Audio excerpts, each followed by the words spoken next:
ఈరోజు ప్రధానంగా గుంటూరు మరియు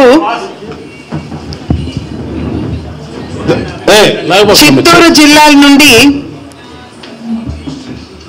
పార్టీలోకి పెద్ద సంఖ్యలో చేరినటువంటి విషయం మీరందరూ చూశారు. నరేంద్ర మోడీ గారు దేశానికి ఇచ్చినటువంటి స్థిరమైన పాలన, అన్ని వర్గాల వారికి న్యాయం చేయాలి అనేటువంటి సంకల్పం, భారతీయతను కాపాడటానికి వారు చేసినటువంటి కృషి, ఆంధ్ర రాష్ట్రానికి అందించినటువంటి సహకారం, వీటన్నింటినీ దృష్టిలో పెట్టుకుని నరేంద్ర మోడీ గారి దగ్గర నుండి స్ఫూర్తి పొందుతూ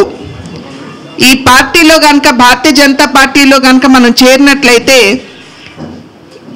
భారతీయ జనతా పార్టీలో అవినీతి అనే విషయానికి తావు లేదు.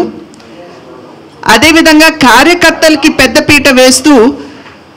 నిజంగా కష్టించి పార్టీకి సేవ చేసినట్లయితే కార్యకర్తలకి ఇక్కడ గుర్తింపు ఉంటుంది అనేటువంటి విషయాన్ని గమనించి ఈ పార్టీలో ప్రతి కార్యకర్తకి న్యాయం జరుగుతుంది అనేటువంటి దృఢ విశ్వాసంతో, ఎందుకంటే ఇతర పార్టీలో మనం చూస్తున్నాం అక్కడ వారసత్వానికి అదేవిధంగా అంగబలం రెండోది డబ్బు, ఈ రెండింటికి కూడా అక్కడ ప్రాధాన్యత ఉన్నటువంటి సందర్భంలో నిజంగా కార్యకర్తల్ని గౌరవించి వారికి గుర్తింపించేటువంటి పార్టీ భారతీయ జనతా పార్టీ మాత్రమే అని గమనించి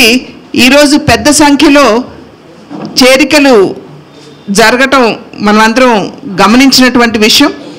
ఈ సందర్భంలో పార్టీలోకి వచ్చినటువంటి వారందరికీ కూడా చేస్తున్నటువంటి అభ్యర్థన, భారతీయ జనతా పార్టీ సిద్ధాంతం ఏదైతే ఉందో, భావజాలం ఏదైతే ఉందో, విధానం ఏదైతే ఉందో వాటికి కట్టుబడి అంకిత భావంతో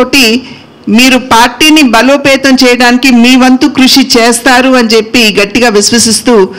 మరి ఒక్కసారి ఈరోజు పార్టీలో చేరినటువంటి వారందరికీ కూడా శుభాకాంక్షలు తెలియజేస్తూ వారిని